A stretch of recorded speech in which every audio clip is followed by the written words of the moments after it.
Welcome to the Harvesting Wisdom podcast. Together we explore the vast landscapes of life, delving into the rich soil of experiences, sowing the seeds of curiosity, and harvesting the profound wisdom that each episode unfolds.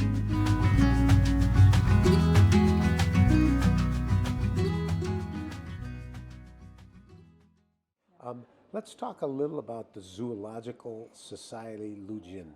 Right. What is that?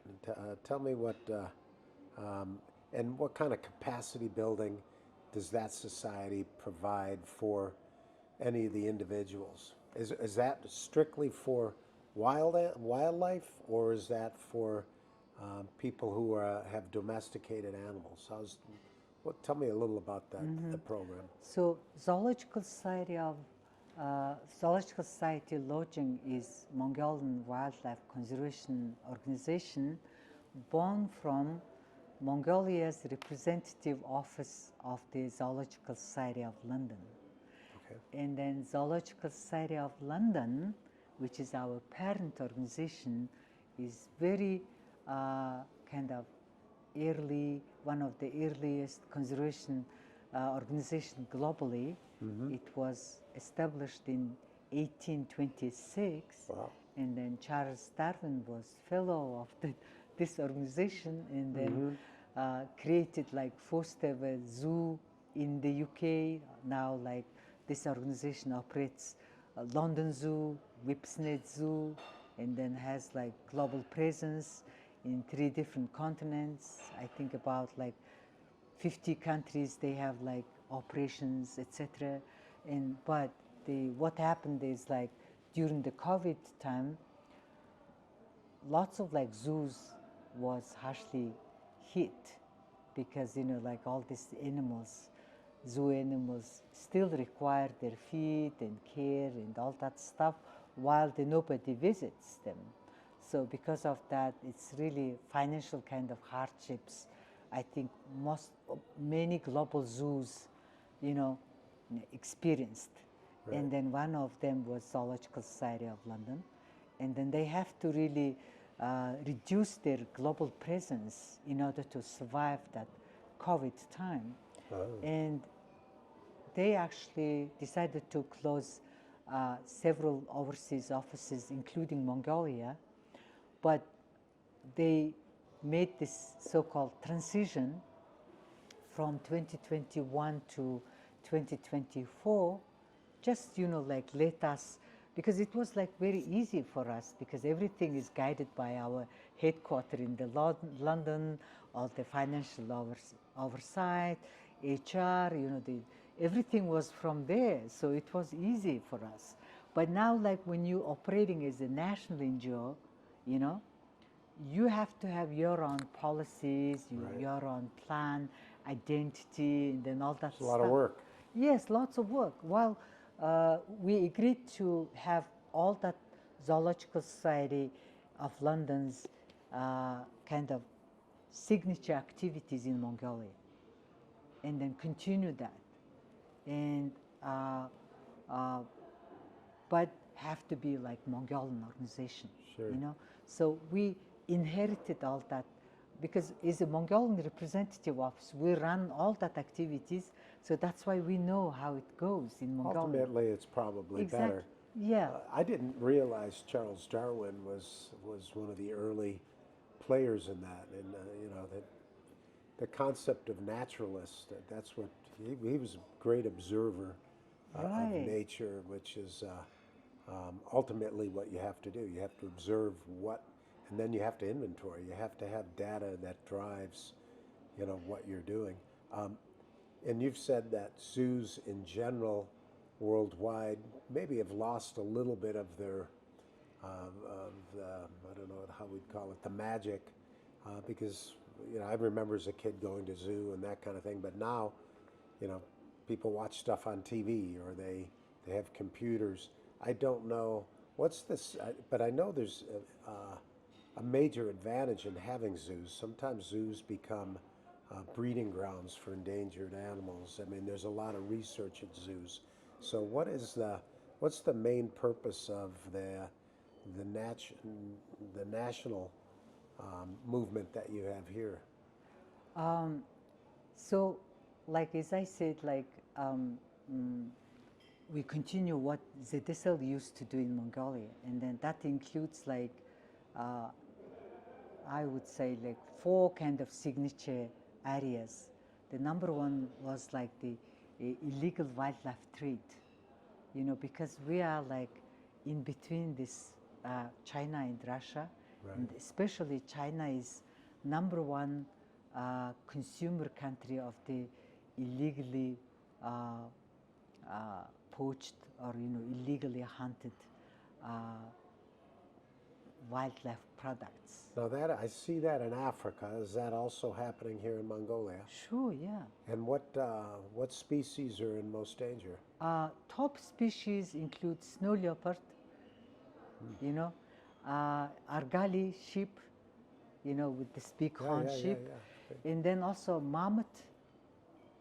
Do you mean the mammoths like from the permafrost that's melting, or marmot? Yes. Marmot, Okay. marmot, Okay. Siberian marmot. Are they pets or are they used for? No, they just because they eat plant roots.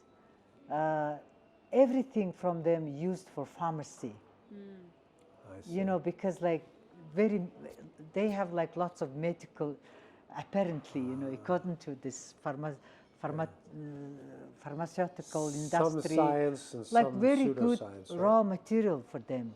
Right, And then also skin is good. Skin can be, you know, when they like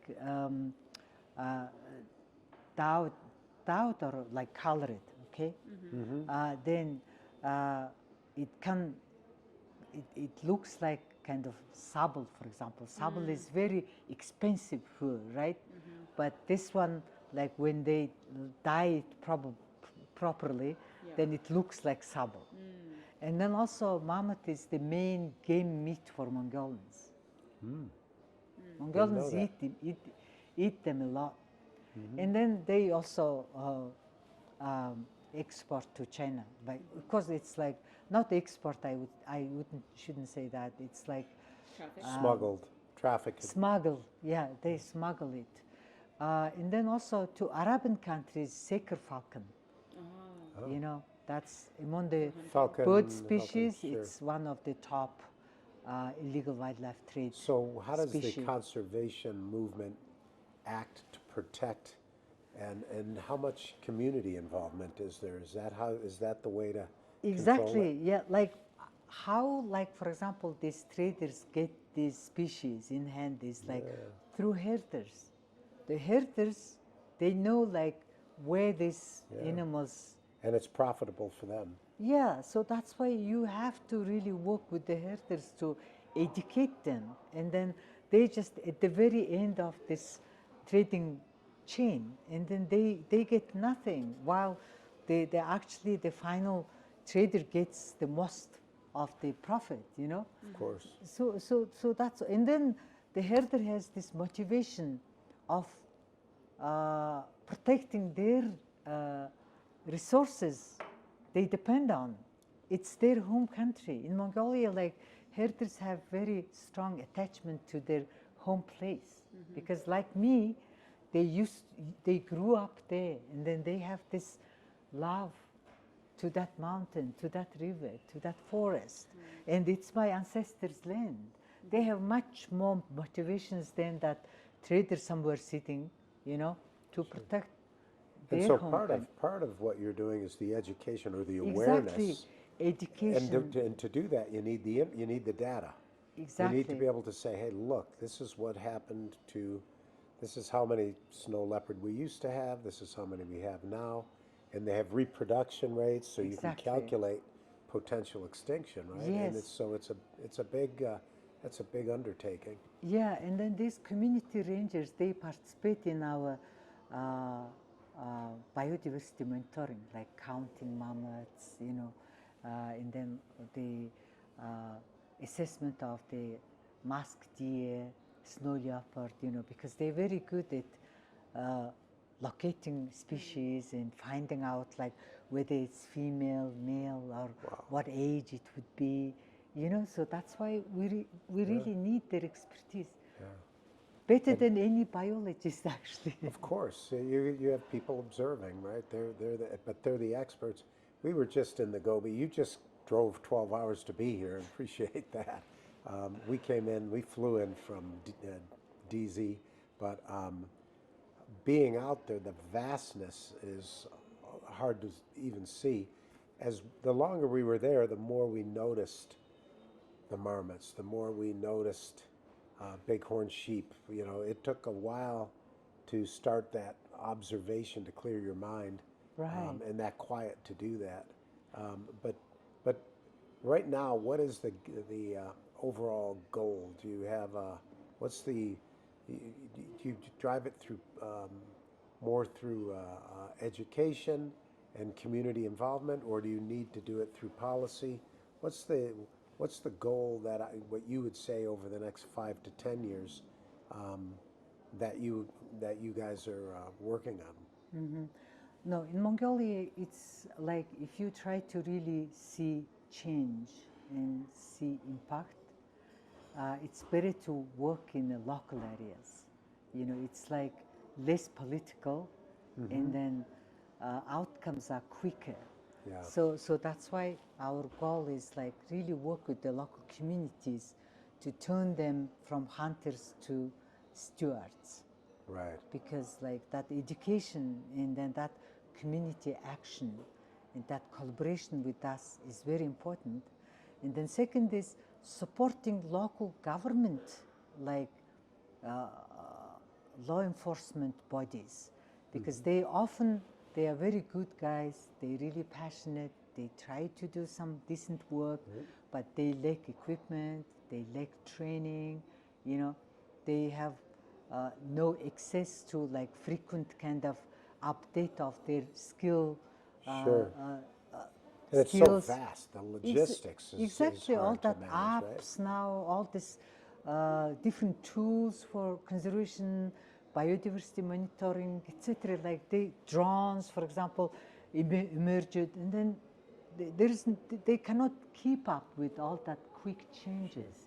So what we do is like we really try to bring like foreign expertise, foreign grants, to do all that, the local law enforcement capacity building, supplying with their necessary equipment, and then working with the communities. They don't like each other, while we try to facilitate so that they cooperate and they work together, community members informing them, and then they coming, and they're not like fighting with each other, but they should be cooperating. So far our efforts were quite successful. Do you see, you mentioned humans, and we're the worst predators on the planet, right? Do you see that as the number one issue you're facing for conservation, or is there also pressure on global warming or drought, or are there other pressures causing problems for biodiversity, specifically for wildlife, but not just that, but for domesticated animals? Or do you feel like the domesticated animals have a better system now with better pasture management? Right, that's a very good question actually, because in Mongolia we have both pressures on nature. The one is like the natural kind of causes, the another is climate change, for example, and then another is anthropogenic or like human-induced kind of causes. And then especially like when we work in the Gobi for conservation of wild camels, it's mostly climate-induced kind of threats to the wild camel. It's like the shortage of forage, shortage of water sources. And then in order to access forage and water, they have to travel hundreds of kilometers within a day, or that's really exhausting. Yeah, okay? sure. But we also do have anthropogenic kind of pressure on them. The first of all, of course, overgrazing, competition with livestock. For example, like there are many areas that share the wild grazers, share the grazing places with the domestic livestock like horses or domestic camels, etc. And then you you have like this competition for forage anyway because of that. And then you also have this threat of disease transfer. All this like ticks, for example. Right. They just jump on the livestock, you know, or jump on the wild grazers. Right. And then because they've bloodsuckers, they just transfer diseases. Sure. So that's another threat. And another one is like hybridization, especially wild camels. For example, this is completely two different species, you know, like yak and cattle, cow. Ah, and you're saying a But hybridization. in order to herders, for example, they try to have very fast camels because in Mongolia we have this camel races with big rewards, and they would like to have that. So that's why there is this hybrids now becoming threat. And in Mongolia we have like around 700 wild camels left, which is like 700 is what? It's like almost like the average kind of livestock for middle income herder. Right. So it's so few. While if you ended up having lots of hybrids, then that genetic purity of that wild species is under danger. Right. Right. Yeah. Yeah, I actually want to connect that back to something you talked about earlier with, you know, what happened after the privatization and then the zoos. So you said some people moved, a lot of people who lost their herds moved to UB. What about the people who decided that they would stay in herding? You know, how did they, I've heard that they increased their herd sizes as a kind of insurance policy against such events. So can you talk a bit about that, and then how does that exert pressure on the environment and on biodiversity? Like two things influencing that. The first, of course, like that's major assets that herders have, and because of that, they keep them as a livestock, you know. And then why they keeping them? Because like that land is not yours. It's like the state. But at the same time, in Mongolia, you cannot privatize grazing land because we are mobile. We have this very heterogeneous, very variable resources in Mongolia. And so that's why we developed historically this pastoralism with mobile livestock husbandry. And that's really trying to take advantage of where that variety comes. And that also different types of livestock itself is also adaptation to that heterogeneity, you know, that variety. That, you know, like some grazing areas are more suitable for camels, while some are more suitable for goats. Right. And so that's why you have to have 5 types of animal to take advantage of every grazing patches that your area offers you, right? So that's why if I'm herder, I would have a few camels, I would have a few horses, also several, you know, the goat and sheep. And that's really, I'm trying to... Better than the monoculture. Yeah, like trying to effectively use all the resources that are available in my area, you know. And so that's overgrazing, the number one kind of thing. And then also, like in Mongolia now, we don't have domestic industry to really create good demand for livestock products. Now, like in Mongolia, like sheep skin is cheaper than toilet paper, a roll of toilet paper, because like Mongolian government banned like all this livestock products export to China for whatever reason. So nobody, it's not demanded because there is no domestic industry to use sheep skin or goat skin or horse skin. You know, only what they use is like meat and cashmere, you know. and any other products, they just waste. They just on the So if it was exported, it would fetch a higher price, and people would not need as much livestock. exactly. Okay. Or So- they would so that's- select which wise, Right. they'd Yes. have more diverse Yeah, livestock. Right. there will be much better kind So of. that would be a major policy consideration. And then, of course, pasture management, having the correct livestock in the correct areas is a Right. big one. In Arizona, we're a desert, Sonoran Desert, and we're seeing pressure on water. We have a drought. It's been a drought for a long time. But we also have not just agriculture, farmers, but industry, and there's more and more population of people pulling water out of our aquifers. I know the coal industry uses water. Are you seeing a decrease in water overall, or do you see that being a threat over the next 20 or 30 years, a lack of water overall? Yeah, that's threat. In Gobi, for example, like,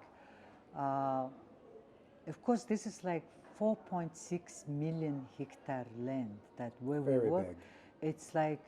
It's like Great Gobi, a strictly protected area. It's called, and then it actually hosts wild camel, Gobi bear, wild ass, argali sheep, lynx, snow leopard, lots of endangered species. And because it's huge area, there are lots of unknown water sources. Of course, we try to really identify where the water sources, and then which ones are permanent, which ones are temporary. Because if there is like kind of rainy year, there are lots of like new sources you can come out. But overall trend is it's decreasing. So that's why one of the Zoological Society of Lodging's work was together with the ZSL, was like we helped with like to create little reservoirs so that like all this water is not like running, disappearing. And then there was like this state-sponsored exploration of the hydrological exploration in Great Gobi, so that because of the water sources, wildlife is dying out. We saw that, so we cannot like saying, oh, it's like wild species, they should survive. No, we have to help like this kind of adaptation of wildlife to climate change.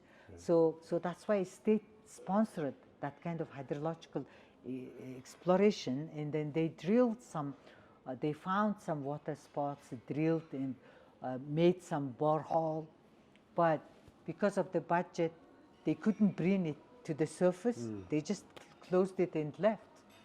And then what we did is like we put this solar powered pumps so that that borehole is used, and then water is on the surface. And then we put some camera traps to observe like whether wildlife is using it. And then of course they're using it. So it's really, really important to have holistic problem solving, because it's extremely complex. What seems simple, you go out to the Gobi and it just seems wide open. It seems, hey, this shouldn't be very complicated, but in fact, that fragile environment is affected by any one variable that you've mentioned today. So it's really critical to have government and the community working together and involved. I'll try to wrap it up now. Diana, do you have any last things to say? Or I could ask you this, do you have anything to, this is reaching people all over the world. Is there any ask that you would have? Would you ask people to go to a website or volunteer somehow in any capacity, or donate to a particular cause? Sure, yeah. I just would like to mention our last visit to Gobi. We actually traveled almost like 3,000 kilometers now, like to the Gobi, and then made a big loop, visiting like 16 waterholes. And then, but this year, summer was very good in Gobi, and then I saw like lots of like, plant growth in the Gobi, which was very happy occasion because before it was like totally kind of desert area, but we saw even like the rangers who guided our trip, they said like some water sources that were not like we empty for the past 5-6 years, and suddenly this year it just now There's have just not as water. much consistency. Yeah, so it's with very this. much like climate-driven kind of system, especially within the protected area. And outside, it's human, more like human-driven, so that we have to work with the local community, on that. What was already complex is made more complex now. Right. Because now you're dealing with something that's it's invariable. Yeah, on and a then regular basis. I saw like some of the water pumps that we installed like 3 years ago. We are also functioning, which was very kind of rewarding experience to me. Yeah, good. And then that was thanks to that UK government grant. And now like I'm struggling is a national NGO because like we had agreement with the ZSL to jointly raise funds to continue our work in central Mongolia for that musk deer conservation, mammoth conservation, and then also like snow leopard conservation. In the Gobi, wild camel conservation. Wild camel is umbrella species. It occupies like huge land that if you protect wild camel, then many other smaller species will be covered. For example, accessing these water holes that we made for wild camel, for example, And then now what we really struggling is a national NGO. Most of the global multilateral funds, like Global Environmental Facility, for example, their funding is to only like to multilateral organizations or to big NGOs like INGOs like WWF, TNC, etc. And then with small ones like us, very passionate and trying to make Community-based. difference, we don't have access to global funds, which is really pity, So that's why taking advantage of this podcast, I really would like to say that, like this kind of like local initiatives should be supported by Global Environmental Facility. Top down, we know, first of all, the world has changed. We've become aware with technology. People are aware.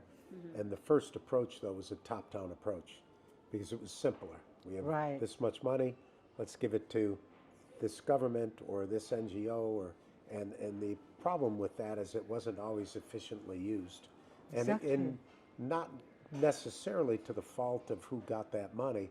It's just the issues are so complex, and there's so much wisdom, local wisdom, that can't be tapped into if you're just throwing money at the wrong place, right? So Exactly. So that's a great point, and anyone who's listening today and is interested can certainly access what you have. I want to make sure we covered everything because you said there were 4 areas that you're working on, but then just talked about wildlife trafficking. okay, So I Right. just wanted to see Good follow-up. what else you're doing. Yeah, illegal wildlife trade was number one, and then second one was community-based conservation, because my education, my PhD degree was in community-based rangeland management. Okay. So I'm really the only trained kind of community-based experts in this country.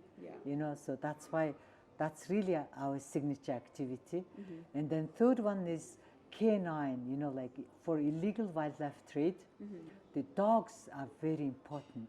Oh, because they detect Tool, exactly, like for customs, for police dogs, they the ones who really detect the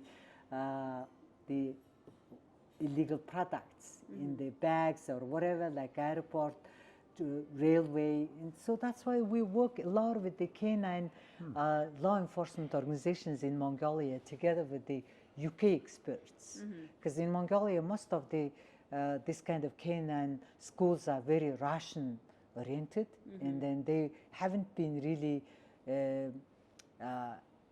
kind of customized to Western canine kind of approach. So that was very new thing.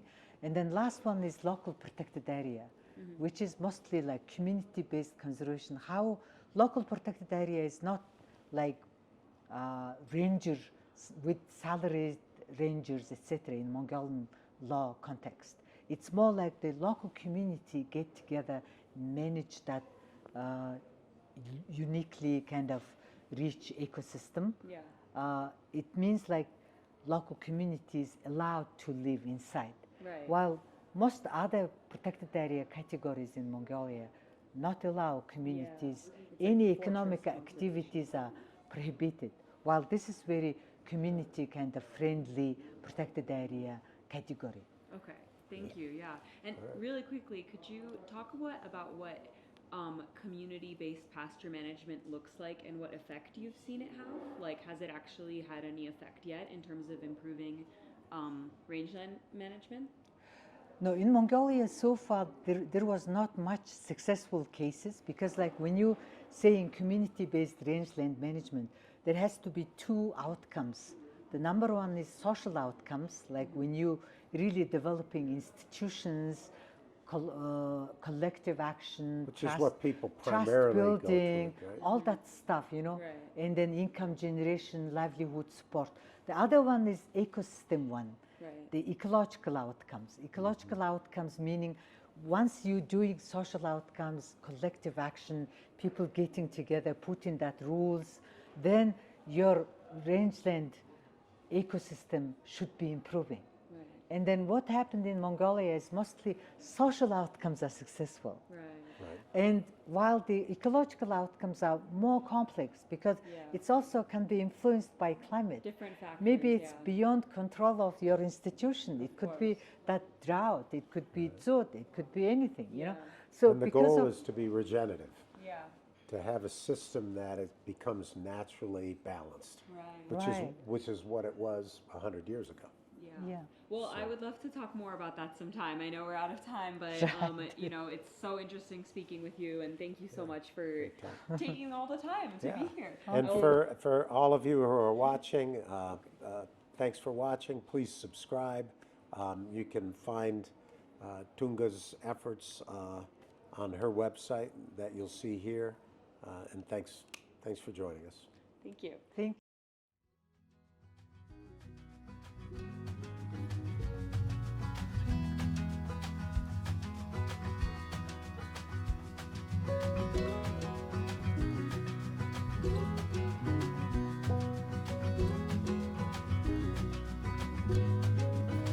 Thank you for joining the Harvesting Wisdom podcast. Click subscribe and like for ongoing insightful conversations. Explore our webpage for show notes and additional resources. Visit our guests' webpage for deeper insights. Your engagement is the foundation of our journey, and until next time, keep pursuing wisdom.